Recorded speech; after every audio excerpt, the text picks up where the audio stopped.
Welcome to read कर में आपका स्वागत है। जैसा कि दोस्तों आप लोग थंबनेल में देख चुके हैं कि हम लोग UP DElEd BTC first semester का सामाजिक अध्ययन का दूसरा चैप्टर डिस्कस करने जा रहे हैं। चलिए दोस्तों देखते हैं हमारे सेमेस्टर एग्जाम में इस चैप्टर यानी पृथ्वी पर मानव की उत्पत्ति एवं विकास के चैप्टर से किस टाइप से हमारे सेमेस्टर एग्जाम में क्वेश्चन पूछा जा सकता है। चलिए हम लोग दोस्तों देखते हैं। पृथ्वी पर मानव की उत्पत्ति एवं विकास का परिचय दीजिए। तो हम लोग किस टाइप से अपने सेमेस्टर एग्जाम में आंसर दे सकते हैं। वैज्ञानिकों का अनुमान है कि आज से लगभग 450 करोड़ वर्ष पूर्व पृथ्वी, मंगल आदि ग्रह नहीं थे। सूर्य और अन्य सभी ग्रह तरल गैसों का एक विशाल पिंड था। यह विशाल पिंड बड़ी तीव्र गति से अंतरिक्ष में घूम रहा था। इसे ही सूर्य का नाम दिया गया। एक प्राकृतिक घटना के फलस्वरूप सूर्य रूपी पिंड की एक शक्तिशाली नक्षत्र से टकरा गया।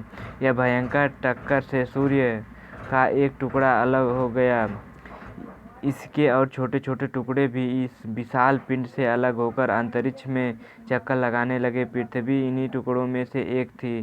दीर्घकाल तक पृथ्वी आग के गोले के समान धधकती रही। फिर धीरे धीरे भूकंप, तूफान और भारी वर्षा के मध्य पृथ्वी ठंडी हुई और इसका वर्तमान स्वरूप अस्तित्व में हुआ। अब दोस्तों इसको हम जीवन हेडिंग डालेंगे, जीवन की उत्पत्ति। जीवन की उत्पत्ति कैसे हुई? चलिए दोस्तों, तो पृथ्वी पर जीव की उत्पत्ति कब और कैसे हुई, इसका उत्तर देना बड़ा कठिन कार्य है। फिर भी वैज्ञानिकों के अनुसार पृथ्वी पर जीवन का विकास निम्न अवस्थाओं में हुआ। जैसे दोस्तों, सूक्ष्म तथा रीढ़ विहीन जीव की उत्पत्ति, बिना रीढ़ की हड्डी वाले जीव, और खोलयुक्त एवं जल स्थलचर प्राणी। चलिए दोस्तों हम इसको डिटेल में देखते हैं और हैं आगे हम लोग देखेंगे। सूक्ष्म तथा रीढ़ विहीन जीव की उत्पत्ति कैसे हुई? आदि जीव की उत्पत्ति के संबंध में विद्वानों अभी तक किसी एक निश्चित मत पर नहीं पहुंच सके हैं। अधिकांश विद्वानों का मत है कि आज से लगभग 50 करोड़ वर्ष पूर्व पानी में जीव का जन्म हुआ। आदि जीव जेली के समान एक अत्यंत सूक्ष्म जीव था। उस पर कोई खाल और हड्डी नहीं थी। इसमें संभवतः वनस्पति और पशु दोनों के सूक्ष्म लवण विद्यमान थे। यदि आदि जीव एक कोशिकीय था। इस जीव के उप विभाजन द्वारा ही अनेक जीव धीरे धीरे बढ़ते गए।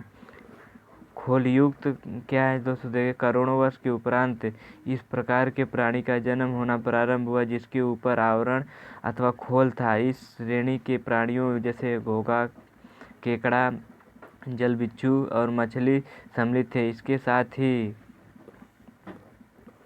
दलदली भागों में वनस्पतियाँ भी दिखाई देने लगी। इन दलदली भागों में कुछ अन्य प्राणी जैसे केकड़ा, मेढक, रेंगने वाले प्राणी आकर इसमें रहने लगे। ये प्राणी जल तथा स्थल दोनों में रहते थे। इसी कारण इन्हें जल स्थलचर जीव कहा जाता है। अंडज श्रेणी के प्राणी कैसे उत्पत्ति हुई? जलवायु परिवर्तन के फलस्वरूप कालांतर में इस प्रकार के प्राणी दिखाई देने लगे जिनकी उत्पत्ति अंडों अथवा बीजों से हुई थी। इनमें मच्छर, बड़े बड़े सर्प आदि प्रमुख थे। इस काल में डायनासोर की भांति इतने बड़े जीव जंतु उत्पन्न हुए कि उनकी लंबाई 30 मीटर तक थी। अगला दोस्तों क्या है? नभचर एवं स्तनपायी प्राणियों की उत्पत्ति कैसे हुई? दोस्तों हम लोग देखते हैं कई करोड़ वर्ष पश्चात आगरा में उड़ने वाले तथा स्तनपायी प्राणी की उत्पत्ति हुई। इनके अतिरिक्त अन्य प्राणियों का जन्म गर्भ से भी होने लगा। नभचर प्राणियों में चींटी तथा स्तनपायी प्राणियों में नरवानर प्रमुख थे। बंदर, लंगूर, चिंपैंजी इसी श्रेणी में सम्मिलित माने जाते हैं। दोस्तों देखते हैं मानव की उत्पत्ति कैसे हुई। पांचवा हेडिंग डाल देंगे। मानव के जन्म की कहानी बड़ी ही अद्भुत और रहस्यमय है। मानव बंदरों या लंगूर का वंशज था। यह एक विवाद का विषय है। इतना आशय है कि वह बंदर आदि की काफ़ी मिलता जुलता था। आधुनिक विद्वानों का मत है कि प्राइमेट नरवानर से ही आज से लगभग 5 लाख वर्ष पूर्व ऐसे प्राणी का जन्म हुआ जो मानव के समान दिखता था। धीरे धीरे प्राणी बिच्छू से उतरकर अपने पिछले पैरों पर खड़े होकर चलना सीखा और धरती पर ही रहने लगे। समय के साथ साथ वे अपने प्रयोग भी करने लगे और उनकी बुद्धि का विकास हुआ। बुद्धि के बल पर ही मानव अपना वर्तमान स्वरूप प्राप्त कर लिया। इस वर्तमान मानव का विकास 5 चरणों में हुआ। सूक्ष्म और ऋण विहीन प्राणी, जल स्थलचर जीव, अंडज श्रेणी के प्राणी, नभचर, असंतापित मानव की उत्पत्ति। दोस्तों हम लोग पॉइंट पूरा डिटेल में डिस्कस कर चुके हैं। चलिए दोस्तों आगे किस टाइप से क्वेश्चन पूछा जा सकता है। पाषाण या प्रस्तर काल का परिचय दीजिए। पाषाण काल, जैसे हम लोगों का काल 3 कालों में डिवाइड है। पूरा पाषाण काल, मध्य पाषाण काल, नव पाषाण काल। चलिए दोस्तों हम इसमें देखते हैं पाषाण काल क्या है। हम घर हमें जाड़ों, गर्मी तथा बारिश से सुरक्षा प्रदान करता है। इसमें रहकर हम अपने सभी कार्यों को भली भांति कर लेते हैं। किंतु एक समय ऐसा भी था जब मनुष्य के पास कोई घर नहीं था। वे जंगलों में रहते थे। जंगल जानवरों की सुरक्षा तथा उनके शिकार करने के लिए उनके पास कोई हथियार नहीं था। नाम मात्र के पत्थर के ही औजार थे। मानव में परिवर्तन क्या हुआ धीरे धीरे। जैसे दोस्तों देखते हैं, मानव शास्त्रियों के अनुसार आज से लगभग 2 करोड़ वर्ष पूर्व मानव विकास की प्रक्रिया प्रारंभ हुई। इस समय उनमें कुछ महत्वपूर्ण शारीरिक परिवर्तन आए, जैसे खड़े होकर सीधे चलना, अंगूठे के कारण वस्तुओं को पकड़ने की क्षमता पैदा करना, मस्तिष्क के आकार तथा क्षमता का विस्तार इस तरह से होने लगा। मानव के विकास, विभेद आदि की जानकारी देने वाले मानव शास्त्री कहलाते हैं। मानव के शरीर विकास की यह प्रक्रिया चलती रही तथा उसमें धीरे धीरे विकास होता चला गया। आगे दोस्तों हम लोग देखते हैं, इस महत्वपूर्ण बदलाव के कारण मानव अपने आसपास के वातावरण एवं परिस्थितियों के साथ सामंजस्य करने लगा और उसमें हाथ एवं मस्तिष्क का अधिक प्रयोग करना सीख लिया और वह अपनी आवश्यकताओं के लिए पत्थर के औजार या उपकरणों का निर्माण करने लगा। इन्हीं पत्थर के उपकरणों से हमें उसके होने का पता चला। पाषाण काल अर्थात पत्थर काल अर्थात समय। मानव ने अपने रक्षा और अपनी भूख मिटाने के लिए सर्वप्रथम पत्थरों के औजार का ही सबसे अधिक उपयोग किया। इसलिए इस युग को पाषाण काल कहते हैं। पाषाण यानी पत्थर का काल। पत्थर से बने औजारों के समय पर परिवर्तन हुए, इसलिए पाषाण युग को 3 भागों में बांट दिया गया। जैसे हम लोग पूरा पाषाण काल पढ़ेंगे, मध्य पाषाण काल, नव पाषाण काल, 3 भागों में बांटा गया है। चलिए दोस्तों देखते हैं। सबसे पहले पूरा पाषाण काल में मानव जीवन, धार्मिक विश्वास तथा चित्रकला की क्या क्या स्थिति थी, विवेचना कीजिए। इस टाइप से क्वेश्चन पूछ सकता है सेमेस्टर एग्जाम में। दोस्तों हम लोग देखते हैं पाषाण युग के नामांकन की मुख्य आधार क्या थे। पाषाण युग के मानव जीवन की जानकारी हमें केवल पत्थर के बने औजारों व हथियारों के आधार पर ही प्राप्त होती है। इसलिए इतिहासकारों ने मानव इतिहास के प्रारंभिक काल को पाषाण युग का नाम दिया। पूरा पाषाण काल में मानव अपना जीवन किसी प्रकार व्यतीत करता था। पूरा पाषाण काल युग में मानव असभ्य और जंगली था। वह पशुओं का कच्चा मांस और कंद मूल फल आदि खाकर अपना पेट भरता था और भोजन की खोज इधर उधर घूमता फिरता। कृषि का ज्ञान नहीं था। कृषि का ज्ञान होने पर अस्थायी निवास का स्थान न होने के कारण वह खाना बदोशी जीव व्यतीत करता था। इस प्रकार इस युग के मानव का जीवन अत्यंत कष्टमय था। आगे दोस्तों हम लोग देखते हैं पूरा पाषाण काल के मनुष्यों का धार्मिक विश्वास क्या था, उसमें धार्मिकता क्या थी। पूरा पाषाण काल के युग में मानव बादलों की गड़गड़ाहट, बिजली, आंधी, अंधकार और तूफान आदि प्राकृतिक घटनाओं से प्रभावित और उनमें भयभीत तथा आश्चर्यचकित भी होता था। इन्हें वह अलौकिक शक्तियों के कार्यकलाप समझकर अनेक दैवीय शक्तियों की सत्ता का अनुभव करता था। इसलिए इस युग में वह अपने पूर्वजों को पूजा तथा जादू टोने व शव विसर्जन आदि धार्मिक आस्था में और प्राकृतिक शक्तियों, सूर्य, पृथ्वी, जल आदि की उपासना में विश्वास रखता था। पूरा पाषाण काल में चित्रकला क्या थी।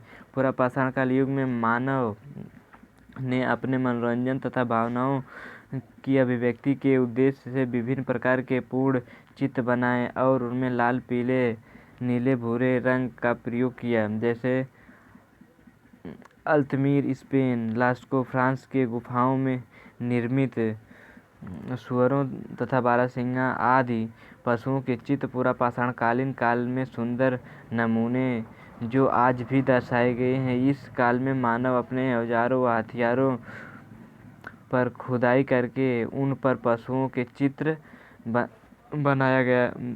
बनाया करते थे। इस युग में मानव झुंड बनाकर ही शिकार करता था, जिसे वह आपस में बांटकर खाते थे। मानव यह समझ चुका था कि वह तभी तक जीवित रह सकता है जब तक वह दूसरे के साथ मिलकर चले। इसी प्रकार एक दूसरे का सहयोग करने की भावना इस युग में विकसित हो चुकी थी।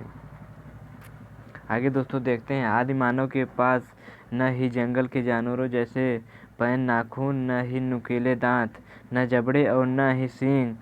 उसकी बड़ी समस्या अपने से ज़्यादा ताकतवर जंगली जानवरों में से रक्षा करने व उनका शिकार करने की थी। इसके लिए उसने पत्थर के औजारों का निर्माण व प्रयोग किया, क्योंकि इस युग में पत्थर आसानी से प्राप्त हो जाता था।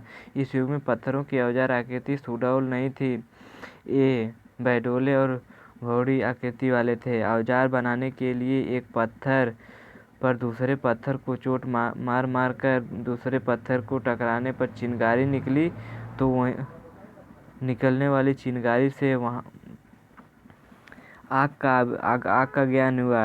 इससे वह सूखी पत्ती, लकड़ी की टहनियों आदि जलाने लगे। आग की खोज इस युग की महान उपलब्धि थी।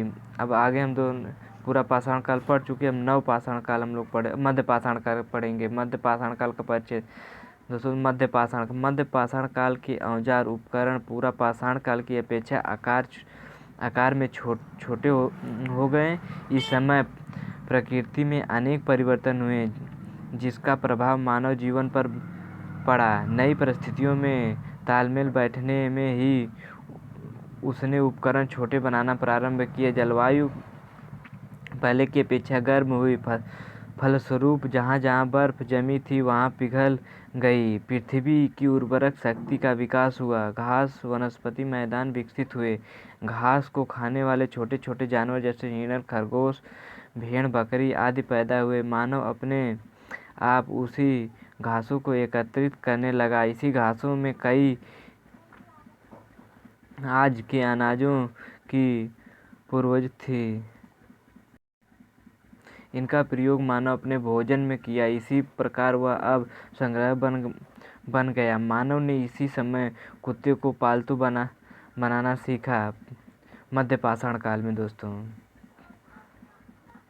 अब पाषाण युग के लोगों का सामुदायिक विकास कैसे हुआ? आग, कृषि और पहिए के आविष्कार के फलस्वरूप पाषाणकालीन मनुष्य ने समूह के रूप में रहना प्रारंभ किया। समूह का सबसे शक्तिशाली व्यक्ति ही उसका नेता होता था। इन्हीं समूहों से परिवार का उद्भव और अनेक परिवारों द्वारा मिलकर कबीले का निर्माण भी होने लगा। प्रत्येक कबीले का नेता राजा या सरदार कहलाता था। धीरे धीरे इन कबीलों में विवाह व जाति प्रथा प्रारंभ हुई। मनुष्यों का सामुदायिक जीवन विकसित होने लगा। अब आ गया नव पाषाण काल। चलिए दोस्तों, हम लोग नव पाषाण काल को देखते हैं, किस टाइप से नव पाषाण काल से हमारे सेमेस्टर एग्जाम में क्वेश्चन पूछता है। नव पाषाण काल में मानव जीवन में क्या क्या परिवर्तन हुए। दोस्तों, पीछे हम लोग पढ़ चुके हैं, आग का पहिए का आविष्कार हो चुका। अब इसमें क्या है, पुरातत्वविदों का यह मानना है कि मानव ने जब भी भली भांति खेती करना प्रारंभ कर दिया, तभी से नव पाषाण काल प्रारंभ माना जाता है। खेती के कारण मानव अब भोजन संग्रहण से भोजन उत्पाद बन गया। इस समय उसके पत्थर के उपकरण अधिक उपयोगी एवं सुडौल थे, क्योंकि उन्हें अधिक कुशलता से बनाया गया। यह उपकरण घिस कर चमकदार बनाए गए। हत्थेदार कुल्हाड़ी एवं हंसिया इस समय के महत्वपूर्ण औजार थे। खेती के साथ पशुपालन का भी प्रारंभ हुआ। पशुओं का प्रयोग मांस व दूध प्राप्त करने के लिए किया जाता था। मानव अब अपने खेतों के आसपास मिट्टी के घर एवं घास भूसे में छप्पर वाले घरों में रहने लगा। धीरे धीरे बस्तियों गांव बन गए। अब यह मिट्टी के बर्तन बनाने भी जान गए। दोस्तों, नवपाषाण काल में मिट्टी के बर्तन का आविष्कार हुआ। इसका प्रयोग मिट्टी के बर्तन बनाने तथा सामान ढोने में किया जाने लगा। बर्तन पर नक्काशी एवं चित्रकारी रंग का प्रयोग किया गया। खेती के कारण लोग एक ही जगह रहने लगे। फलस्वरूप नए नए कौशलों का विकास हुआ, जैसे टोकरी, चारपाई, कताई, जानवरों के बालों के कपड़े बनाने आदि का आविष्कार हुआ। नवपाषाण युग में मानव पूरा पाषाण युग में मनुष्य या तो नग्न रहता था या सर्दी से बचने के लिए पशुओं की खाल पहन लेता था। लेकिन नवपाषाण काल युग में मनुष्य ने ऊन और सर्व का बना मोटा वस्त्र पहनने का प्रारंभ किया। फिर इसी युग में मानव के वस्त्र आजकल के टाट बोरे का समान ही मोटे और भद्दे होते थे। नवपाषाण काल में कताई और बुनाई की कला का विकास हुआ।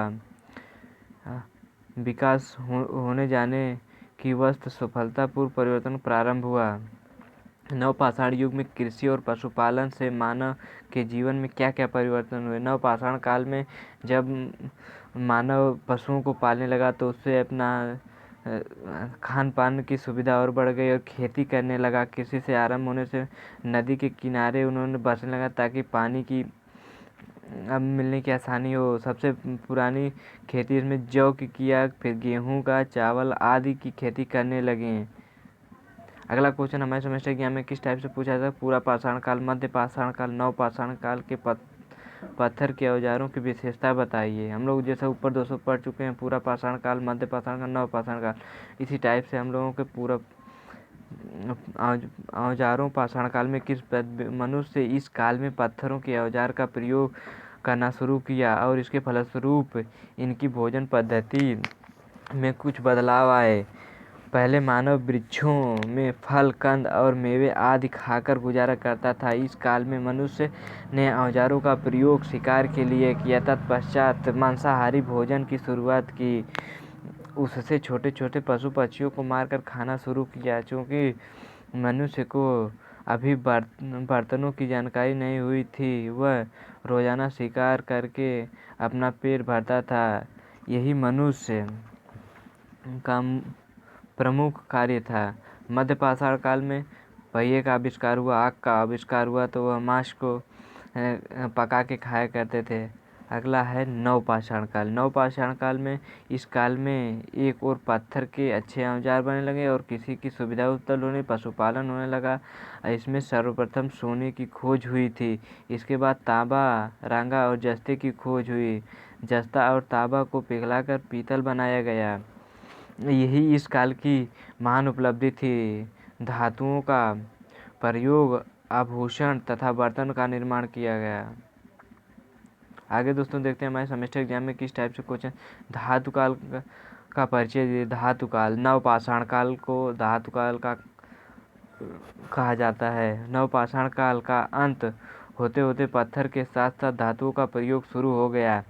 धातुओं में सबसे पहले तांबे का प्रयोग हुआ, जिसके कारण इस युग को ताम्र पाषाण युग कहा गया। मानव ने तांबे की खानों का पता लगाया, उसे ताप खोदकर निकालना शुरू किया। उच्च तापमान में तांबे को पिघलाकर सांची की सहायता से धातु द्रव को विविध रूपों में देने लगा। यह मानव विकास की एक और महत्वपूर्ण खोज थी। धीरे धीरे मानव तांबे जस्ते मिलाकर मिश्रित धातु कांसा बनाना सीखा। मानव जीवन, उसकी प्रगति एवं संघर्षों की कहानी थी। प्रारंभिक मानव ने अपनी समस्याओं से जुड़ते हुए जीवित रहा, अपनी उन्नति एवं अपने को सभ्य बनाया।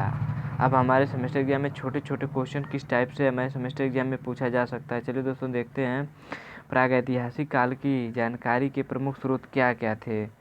लिखित विवरण न होने के कारण प्राचीन निवास स्थानों से मिले जीव जंतु व मानव कंकाल, खोपड़ी, हथियार, औजार, मिट्टी के बर्तनों आदि प्रागैतिहासिक काल की जानकारी देते हैं। नवपाषाण काल के हथियारों का व औजारों का उल्लेख कीजिए। नवपाषाण काल में दोस्तों क्या किस चीज़ की खोज हुई थी? नवपाषाण काल व उत्तर पाषाण काल के औजार एक अस्त्र शस्त्र अग्र है जो इस प्रकार है। दैनिक उपयोगों के औजार, अस्त्र शस्त्र। इस काल में लोग अपने दैनिक जीवन में हंसिया, तकली आदि का प्रयोग किया करते थे। शिकार हेतु प्रयुक्त किए जाने वाले अस्त्र। नवपाषाण काल में लोग शिकार करने के लिए हथौड़ा, धनुष, बाण, बर्छी, कुल्हाड़ी का प्रयोग किया करते थे।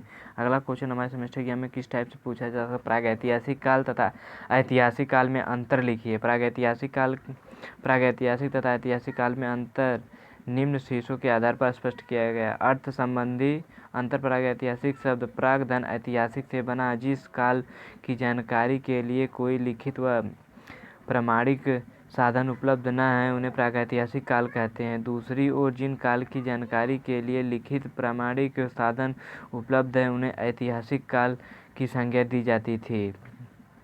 और अगला है प्रामाणिकता की दृष्टि से अंतर क्या है?